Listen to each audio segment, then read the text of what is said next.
పెన్షన్ల విషయం రాష్ట్రం మొత్తం నడుస్తుంది తెలుసమ్మా? వాలంటీర్లు వచ్చి పెన్షన్ ఇవ్వకూడదు అన్నారు, తెలుసా విషయం? తెలుసండి. పెన్షన్ తీసుకున్నారు మీ ఇంట్లో? పెన్షన్ అంటే ఎవరు లేరు, నేను కూడా ఉన్నాను, విడో పెన్షన్ తీసుకుంటున్నాను. మీకు వస్తుందా పెన్షన్? నాకు పెన్షన్ వస్తుంది, విడో పెన్షన్. పెన్షన్ ఇచ్చారు నిన్న? లేదు సార్, ఇవ్వలేదు సార్, ఇవ్వలేదు. అది ఎందుకు రాలేదు మీకు?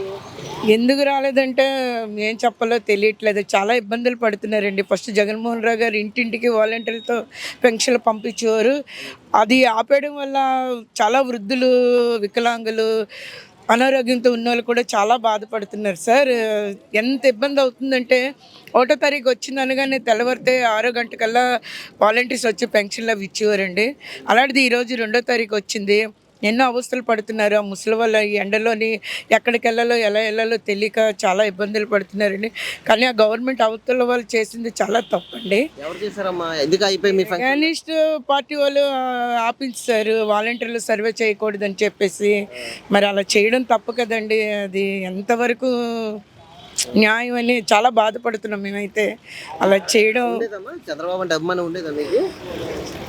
లేదు సార్, ఏం అభిమానం లేదు. అతను వచ్చినా, అతను ఉండేటప్పుడు కానీ అతను పరిపాలనలో కానీ మాకు ఏమి చేశారు అనేది అయితే ఏమి లేదండి. అతని వల్ల ఉపయోగం అయితే ఏమి లేదు. మరి గతంలో మీకు 10,000 చొప్పున పసుపు కుంకుమ ఇచ్చారు, వచ్చిందప్పుడు? ఒక 5 సంవత్సరాల బ్యాక్ ఎప్పుడో ఇచ్చారండి. అది ఎందుకు ఇచ్చారో కూడా తెలియదండి. ఆ ఇవ్వడం ఏంటో వేసింది ఏంటో కూడా తెలియలేదు మాకు అప్పుడులోని. ఆ ఇవ్వడం పసుపు కుంకలు అని చెప్పారు కానీ మరి అంతే, అంతకుమించి ఇంకేం లేదండి. అది తర్వాత జగన్ గారు వచ్చిన తర్వాత, మా జగన్ అన్న వచ్చిన తర్వాత అలాంటివి ఎన్నో, రుణమాఫీ అని చెప్పి, సున్నా వడ్డీ అని చెప్పి, డోక్రాలో నేను కూడా ఉన్నానండి. రుణమాఫీ వచ్చింది మాకు, చాలా హ్యాపీగా ఫీల్ అయ్యాము. 4 విడతలు కూడా వేస్తారు, అలాగే సున్నా వడ్డీ కూడా వేసారండి. మరి జగన్ గారు చేసినవి మాకు ఏంటంటే అతను మేము చెప్పవసరం లేదండి, యావత్ ప్రజలకందరికీ తెలుసు. ఇప్పుడు గవర్నమెంట్ పసుపు కుంకుమ 10,000 ఇచ్చినప్పుడు జగన్మోహన్ రెడ్డి అడ్డుపడలేదు కదమ్మా, ఇప్పుడు ఎందుకు ఈ పార్టీలు అడ్డుపడుతున్నాయి? అస్సలు అడ్డుపడలేదండి. అప్పుడు ఇచ్చినప్పుడు కూడా జగన్ ఎంత నా ప్రజలే కదా, నా ప్రజలు బాగుండాలని ఒక ఆలోచన అతనికి ఉండేదండి జగన్మోహన్ రావు గారికి. కానీ ఇప్పుడు దృష్టిలో ఏంటంటే ప్రజల గురించి ఆలోచించట్లేదండి. ప్రజలు అన్యాయం అయిపోతున్నారు ఈ మధ్యలోనే చెప్పి వాళ్ళు అప్పుడులో ఉన్నోళ్ళు ఇప్పుడు ఆలోచించట్లేదండి. కానీ అప్పుడు జగన్మోహన్ రావు గారు నా ప్రజలే కదని చెప్పి ఏ అడ్డంకులు వేయలేదండి అసలు అప్పుడులో కూడా పోలే నా ప్రజలే కదా బాగుపడతారు కదా అని జగన్మోహన్ రావు గారు అన్నారు. కానీ మీరు ఇవి ఎందుకు వేస్తున్నారు, ఈ ప్రజలు లోబర్చుకుంటున్నారు అని చెప్పి ఎప్పుడు అనలేదండి. మరి అప్పటికి ఇప్పటికంటే చాలా మాకు వేరియేషన్ తెలుస్తుంది. పెన్షన్ రాకపోవడానికి చంద్రబాబుకి సంబంధం ఉందంటారమ్మా? పక్కా ఉందండి, పక్కా ఉంది సార్. నిమ్మగడ్డల రమేష్ గారు అని చెప్పి పిటిషన్ వేశారని చెప్పి తెలిసిందనమాట. మరి అది మంచి పని కాదు సార్, అది అలాగే చేయడం, అతను చేయడం పద్ధతి కాదు అది. ఇంకేం చెప్తాను సార్, ముసలి వాళ్ళందరూ ఎంతో ఇప్పుడు ఆ విలువేదో తెలుస్తుందండి. ఇప్పుడు మీరు ఆ పెన్షన్ డబ్బుల మీద ఆధారపడతారమ్మా మీరు కూడా? పెన్షన్ డబ్బుల మీద మరి ఏదో దేనికి మాకు ఉపయోగపడుతుంది కదా సార్. ఏం చేస్తారు పెన్షన్ డబ్బులతో? మీరేం చేస్తారు నార్మల్గా? అంటే మందులు కొనుక్కుంటుంటారా లేకపోతే ఇంటి? చాలా ఉపయోగపడుతుందండి మాకు. కరెంట్ బిల్కి వస్తుంది, మందులు కొనుక్కోవచ్చు, ఇంటద్దు కట్టుకోవచ్చు. 3,000 అంటే మాటలేంటి సార్ చెప్పటాకైనా. చాలా ఆనందంగా ఉంది. మీకు పెన్షన్ లేదు కదా, మరి ఎలా? మరి పెన్షన్ వస్తుంది, పెన్షన్ ఒక లేట్ అయినా మాకు వస్తే సార్. వాలంటీర్లో పని చేయాల్సి లేదండి, ఆ దృష్టి లేదా అన్నారని చెప్పి వాలంటీర్ ఆఫీసులో అంత మాత్రమే కార్యకర్తలు ఉన్నారు, వాళ్ళు ఇస్తారు. ఇంకా ఉన్నారండి, జగన్మోహన్ గారికి సైన్యం బోల్డ్ ఉంది. వాలంటీర్లు తప్పించేంత మాత్రానే జగన్మోహన్ అయిపోతారని మాత్రం అనుకోవద్దండి. దానికి తగ్గట్టు సైన్యం ఉంది, కార్యకర్తలు ఉన్నారు, అభిమానించే అభిమానులు ఉన్నారు. ఇది ఆపేసినంత మాత్రాన వాళ్ళకి వచ్చే నష్టమే లేదండి. పగ తీర్చుకున్నాడా చంద్రబాబు? పగ తీర్చుకున్నట్టండి, మరి పెన్షన్ ఆఫీసర్ అంటే పగ తీర్చుకునేట్టే కదండి ఆ దుష్టుడు. ఎంత దుర్మార్గుడు కాకపోతే ప్రజలు నోరు కొడతాడండి. అది ఎంత తప్పండి. అది ప్రజలు ఎంత ఇబ్బంది పడుతున్నారో ఆలోచిస్తున్నాడా ఈరోజు? అది ఏమొస్తుందని చెప్పి అలా చేయడం వాళ్ళకి అది పద్ధతి కాదండి. చాలా పరిమాణం మాత్రం వేరేగా ఉంటుంది ఇతనికి. ఈసారి మాత్రం పక్కా మళ్ళీ జగన్ గారే వస్తారు మాకు, పక్కా 100% జగన్ గారే. చంద్రబాబు మైనస్ అయిందంటారా ఇష్యూ? బాగా మైనస్ అయిందండి. ఇప్పుడు పవన్ పావులగడు ఉన్నాడు, ఆడ అలాగే పిఠాపర్లో ఇన్ను అది ఇదని చెప్పాడు. ఇప్పుడు జ్వరం వచ్చి ఎక్కడో పడి ఉన్నాడు. ఇంక ఇవన్నీ చెప్పుకుంటే బోల్డ్ ఉంటాయి సార్. కానీ మళ్ళీ వచ్చేది మా గవర్నమెంటే వస్తుంది. మేమందరూ చాలా హ్యాపీగా ఉంటాము. జగన్ గారే వస్తారు. ఇక్కడ మా పశ్చిమ నియోజకవర్గంలో మా ఆనంద్ బాబు గారు చేసిన పనులంటూ లేవు. అతను కూడా మేము గిఫ్ట్గా అతనికి మేము బహుమానంగా మేము అందరం నేను పబ్లిక్లో మామూలుగా నేను చెప్తున్నానండి. జై జగన్. ముఖ్యంగా చెప్పండి అమ్మా, ఫంక్షన్లు అయిపోయాయి కదా, ఈసీ ఎవరిని వాలంటీర్లతో ఫంక్షన్ చేంజ్ ఇవ్వద్దు అని చెప్పింది. అందరూ చాలా బాధపడుతున్నారని టాక్. అదే అందుకే రియాలిటీ తెలుసుకుందామని మీ దగ్గరకు వచ్చాను నేను. నిజంగా ప్రజలు ఇబ్బంది పడుతున్నారమ్మా ఈ ఫంక్షన్లు అయిపోవడం వల్ల? ఈ విషయంలో చాలా తప్పు చేశారండి. ఎందుకంటే ముసలి వాళ్ళు ఉదయాన్నే తెల్లవారు 4 గంటలకే వచ్చి వాలంటీర్లు వచ్చి వాళ్ళకి ఏదో పండగ వాతావరణం కల్పించే విధంగాను బయటికి వెళ్లకుండా ఇంటికి వచ్చి తలుపు తట్టి మరి పెన్షన్లు ఇచ్చేవారు. మరి ఈరోజు ముసలి వాళ్ళు, లెగవలేని వాళ్ళు, అనారోగ్యంతో ఉన్న వాళ్ళు, డయాలసిస్ పేషెంట్లు వాళ్ళందరూ ఉన్నారంటే వాళ్ళందరూ ఎలా వెళ్తారండి? ఎలా వాళ్ళు పెన్షన్లు తీసుకుంటారు? ఏదనంటే సచివాలయంకి వెళ్ళి పెన్షన్లు తీసుకోండి అని చెప్తున్నారు. అక్కడికి వెళ్ళగలిగే స్తోమతలు ఉంటే ఈరోజు వాళ్ళు ఆ విధంగా మంచం మీద ఉండరు కదండి. అలాంటిది ఈరోజు ఇదవుతుంది, చాలా ఇబ్బంది పడుతున్నారు. వాళ్ళకి ఈరోజు ఎంత ఆరోగ్యపరంగా ఎంత ఇదిగా ఉన్నారంటే వాళ్ళకి ఇలాంటప్పుడు ఈ యొక్క ఎలక్షన్ కోడ్ వచ్చి ఈ విధంగా చేయడం అనేది చాలా కరెక్ట్.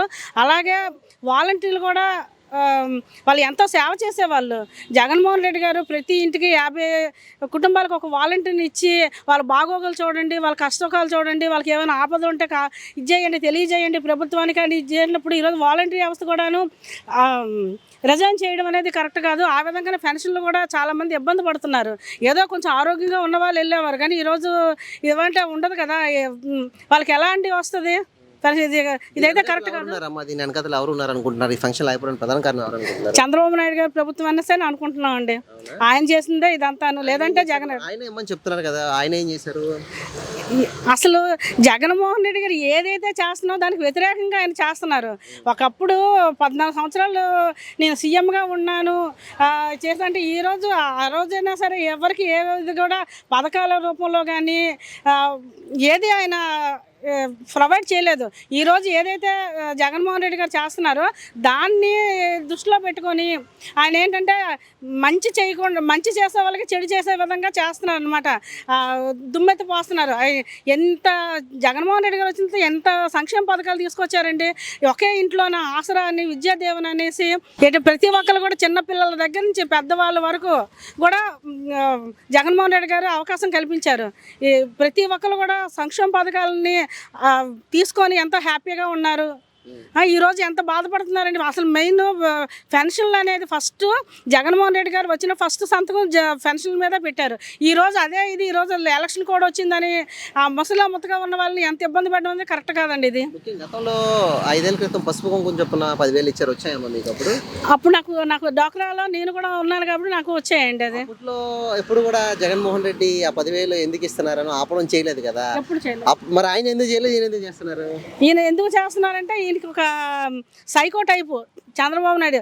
ఎవరైనా బాగుంటే చూడలేరు. ఇప్పుడు ఈరోజు ప్రభుత్వానికి 14 సంవత్సరాలు సీఎంగా ఉన్నప్పుడు ఆయన ఏ రకంగా కూడా ఎవరికి కూడా ఇవ్వలేదు. అసలు ఉద్యోగ వృత్తి కూడా ఇస్తామని కూడా అది కూడా ఇవ్వలేదు. ఏదంటే బాబు వస్తాడు, జాబ్ వస్తాడు అని చెప్పేసి అన్నారు. కానీ ఆ బాబు వచ్చాడు కానీ సీఎం అయ్యాడు కానీ కొడుకు మాత్రమే అవకాశాలు ఇచ్చుకొని ఐటీ మినిస్టర్లు చేసుకొని వాళ్ళు ఏదో చేశారు. కానీ ప్రజల కోసం అయితే ఆయన ఏ ఒక్కటి చేయలేదు. ఓకే, మరి గతంలో 10,000 వచ్చినప్పుడు ఎలా ఉండేదమ్మా? అప్పట్లో 10,000 మీకు పసుపు కుంకుమ కింద ఇచ్చినప్పుడు అప్పుడు ఆపలేదు కదా జగన్మోహన్ రెడ్డి గారు, దాన్ని ఎలా చూస్తారు? అంటే ఆ రోజు 10,000 ఇదే ఎలక్షన్ టైంలోనే 10,000 ఇచ్చారు. తర్వాతనేమో రుణాలు మేము మాఫీ చేస్తామని చెప్పి చాలామంది కూడా లోన్లు కూడా కట్టుకోవడం మానేశారు. దానివల్ల చాలామంది ప్రజలు చాలా ఇబ్బంది పడుతూ ఉన్నారనమాట. ఏంటంటే ఇప్పుడు ఎంతైతే అసలు ఆయన రుణమాఫీ చేస్తానని మాట అన్నాడే కానీ రుణమాఫీ కంటే ఎక్కువ అమౌంట్ అనేది బ్యాంకులు కట్టాల్సి వచ్చింది. చాలా ఇబ్బంది పడ్డారు. ఆ రోజైతే జగన్మోహన్ రెడ్డి గారు అయితే ఇలాంటి ఏది కూడా ఆఫ్ చేయలేదు. ఈయన ప్రభుత్వంలో ఉండేటప్పుడు చేశారు. అయితే ఏదైనా ప్రజలకు మంచి జరగాలన్న ఉద్దేశంతో ఊరుకున్నారు. కానీ ఈరోజు అయితే జగన్మోహన్ రెడ్డి గారు ఏదైతే చేస్తున్నారో దాన్ని ఈయన తిప్పుకొడుతున్నాడు అనమాట. ప్రతిదాన్ని విమర్శించడం, పొత్తులు పెట్టుకొని ఇప్పుడు నిజంగా ప్రజల్లోకి వచ్చి మంచి చేయాలి అనుకునే వాళ్ళకి పొత్తులు ఎందుకండి? సింహం సింగల్గా వస్తుంది అన్నట్టుగానే జగన్మోహన్ రెడ్డి గారు ఆ రోజు ఈ రోజు ఇప్పుడు కూడా ఒంటరిగానే పోరాడుతున్నారు. జగన్మోహన్ రెడ్డి గారిని ఆ రోజు మొత్తం టోటల్ రోడ్డు మీద కుటుంబాన్ని రోడ్డు పడేసినా ఒంటరిగానే పోరాడారు. ఈ రోజు కూడా ఒంటరిగానే పోరాడుతున్నారు. ప్రజల కోసమే ఆయన చేస్తున్నారు. అలాంటి సీఎం మళ్ళీ కావాలని కోరుకుంటున్నాం. ఎలక్షన్ కమిషన్ ఆదేశించింది పెన్షన్లు ఆపేయమని. ఎలా చూస్తారు విశాఖ ప్రజలుగా? అంటే ఏం చెప్తారమ్మా విషయాన్ని? పెన్షన్లు ఆపే విధానంగా అయితే లేదండి. ఎందుకంటే జగన్మోహన్ రెడ్డి గారు వాలంటీర్ వ్యవస్థ ఇచ్చి ఇంటింటికి 5 గంటలకే ఇంటికి తలుపు కొట్టి ముసలోళ్ళకి పెన్షన్లు ఇచ్చారు. చాలా ఆనందపడుతున్నారు. పెన్షన్లు అయితే ఆపే పని లేదు. ఇప్పుడు కూడా వాలంటీర్ ఎక్కడైతే మనకి మైలేజ్ వచ్చేస్తుందని ఒక తను వచ్చేసింది తనకి గెలరని. ఎందుకంటే ప్రజలందరూ అన్ని సంక్షేమ పథకాలు అన్నీ అందుతున్నాయి కాబట్టి అందరూ ఆలోచించే వేస్తారు. ఎందుకంటే ఇది కూడా జగన్ గారికి మైలేజే. ఎందుకంటే జగన్ గారు ఇంటింటికి వచ్చి వాలంటీర్ వ్యవస్థ ద్వారా పెన్షన్లు ఇచ్చిందల్లా ఆపేసి అక్కడ సచివాలయం ద్వారా ఇవ్వాలంటే ముసలి వాళ్ళందరూ పైకి కిందకి ఎక్కలేరు కదండి. అది ఆలోచించాలి. జనాల కోసం బతుకుతున్నా, జనం కోసం వస్తున్నాను అంటున్నారు. 2014లో కూడా అలాగే మోసం చేసి ఈ పసుపు కుంకాల కోసం 10,000 ఇచ్చేశారు. అప్పుడు కూడా అప్పట్లో 10,000 గతంలో మీకు 10,000 ఇచ్చినప్పుడు మీకు వచ్చాయమ్మా? మాకు రాలేదండి. వచ్చిన వాళ్ళు కూడా అంత మా చుట్టుపక్కల వాళ్ళందరూ చెప్తున్నారు, మోసపోయామమ్మా, ఆ 10,000 ఇచ్చి ఏదో చేసేస్తారు అనుకున్నాం, మోసపోయాం. ఇప్పుడు జగన్ గారు వచ్చిన తర్వాత పుట్టిన పిల్లల్ని కాంచి పై చదువులు వెళ్ళిన వరకు అన్ని సంక్షేమ పథకాలు అన్నీ అందుతున్నాయి. ఎవరు కూడా మర్చిపోవటం లేదండి. ఎందుకంటే మేము వార్డులో తిరిగినప్పుడు ప్రజల్లో అమ్మ జగన్ గారు మీకు ఏం చేశారు ఏంటని అడిగితే మాకు అన్నీ చేశారు. ఒక ఆటో వేసిన కానీ ఒక ఇంట్లోని ఒక 2 లక్షల వరకు ఆదాయం వస్తుంది సంవత్సరానికి. అలాంటి వ్యక్తిని మేము ఎలా మర్చిపోతున్నాం? ఎందుకంటే కాళ్ళ దగ్గరికి అన్ని సంక్షేమ పథకాలు వస్తున్నాయి. ఒక అవినీతి లేకుండా ఒక మంచి పరిపాలన చేస్తున్నారు జగన్మోహన్ రెడ్డి గారు. ఇప్పుడు కూడా జగన్మోహన్ రెడ్డి గారు గెలుస్తారు. 100కి 100 రూపాయలు వాళ్ళకి ఎంత కుళ్ళిపోతున్నారంటే మా మీద కూడా కేసులు పెట్టి ఏదో అంటే ప్రజల్లో ఎక్కడ ముందుకు వెళ్ళిపోతున్నామని మా మీద కూడా బయటకు రానియకుండా మా ఆయన గారి మీద ఏదో కేసులు పెట్టి నాటకాలు ఆడుతున్నారు. చంద్రబాబు నాయుడు అయితే ఓడిపోవడం కారణం జగన్మోహన్ రెడ్డి గారు 100కి 100 రూపాయలు 175 ఎందుకంటే అంటున్నారు, గెలుస్తారని నమ్మకంతోనే అతను ఇచ్చిన సంక్షేమ పథకం ప్రజల్లోకి వెళ్ళిపోతున్నారు. ఎవరు నాయకులు నమ్ముకోవట్లేదు, ప్రజలందరూ దృష్టిలో ఉన్నారు. అతను గెలిపించుకోవడానికి కారణం ఉంటారు అందరూ. ముఖ్యంగా అప్పట్లో గతంలో 10,000 రూపాయలు ఇచ్చినప్పుడు పసుపు కుంకుమ కింద అప్పుడు వైసీపీ అధికారంలో లేదు, ప్రతిపక్షంలో ఉంది. కానీ అప్పట్లో అడ్డుకోలేదు కదమ్మా. ఇప్పుడు చంద్రబాబు ఎందుకు అడ్డుకుంటున్నాడు? జగన్ గారు అయితే ఎవరు చేసే పనులకి కేసులు వేయడం, అడ్డుకోవడం అలాంటి రాజకీయమే చేయరండి. ఎందుకంటే మనం ఏం చేస్తాం అది ప్రజల్లోకి వెళ్ళాలి. ఎవరి కోసం మనం ఎందుకు ఆలోచించాలి? మనం చేసిన మంచి పనులే మనకి నిలబెట్టాయి. అదే జగన్ గారిని గెలిపించుకున్నారు. ఎందుకంటే ఎవరో ఏది చేస్తున్నారు వాళ్ళలాగా కుళ్ళిపోతున్నారు, పాత కేసులను లాక్కొని కేసులు పెట్టి నాయకులే కాదు మరి జగన్మోహన్ రెడ్డి గారు. ఏంటి చంద్రబాబు కుళ్ళిపోతున్నాడమ్మా ఏంటి? కుళ్ళిపోవడం అంటే ప్రజల్లో మార్పు వచ్చిందండి. 2 సార్లు చూసారు గెలిపించుకొని. అప్పుడు ఏం చేశారండి? ఉదురు తుఫాన్కి ఏమైనా వచ్చి కనిపించారా? వాళ్ళ నాయకులైనా ఎవరైనా ఎమ్మెల్యేగా ఇప్పుడు గణబాబు గెలుస్తున్నారు, ఏమైనా వచ్చి కనిపించారా? కరోనా టైంలో ఎవరైనా వచ్చి సాయం చేశారా? ఇప్పుడు ఎలక్షన్ ముందు 10 రోజులు వచ్చి సర్వీస్ చేసేస్తానంటే ఎవరు నమ్ముతారండి? కష్టకాలంలోని మేము అందరికీ సర్వీస్ చేసి ఇంటింటికి కాయగూరలు పంచడం, బీచింగ్ చల్లడం కానీ అన్నీ చేసాం. ఆ టైంలో కూడా ఎమ్మెల్యేగా గెలుస్తున్నారు. అతను ఏమైనా చేశారా తెలుగుదేశం పార్టీ తరఫున? ఏం చేయలేదు. ప్రజల్లో మార్పు వచ్చింది. జగన్ గారే గెలుస్తారు. మా నియోజకవర్గానికి కూడా ఆడారు ఆనంద్ కుమార్ కూడా గెలుస్తారు. ముఖ్యంగా నేను వస్తే రెట్టింపు సంక్షేమం చేస్తానన్నాడు కదా చంద్రబాబు, దాన్ని ఎలా చూస్తారమ్మా? మహిళలుగా ఒప్పుకుంటే చంద్రబాబు నమ్ముతారా? పోనీ ఎలా నమ్ముతున్నారు? రెట్టింపు పెన్షన్ ఏటి ఇచ్చేస్తారండి? పెన్షన్ 10,000 చేసేస్తారా చెప్పండి? 10,000 చేసేస్తారు. రెట్టింపు పెన్షన్ అన్ని మాయలు మాటలండి. ఇచ్చేసినందుకు ఎలా వచ్చేస్తాయి? అప్పులు చేసి పనిచేస్తున్నారు జగన్ గారు అంటున్నారు. అప్పుడు ఎందుకు చేయలేదండి వీళ్ళు? అప్పుడు రాజకీయంలో వాళ్ళు గెలిచినప్పుడు ఎందుకు చేయలేపారు ఇవన్నీ? ఇప్పుడు చేసేస్తానని పలుకుతున్నారు పలుకులు.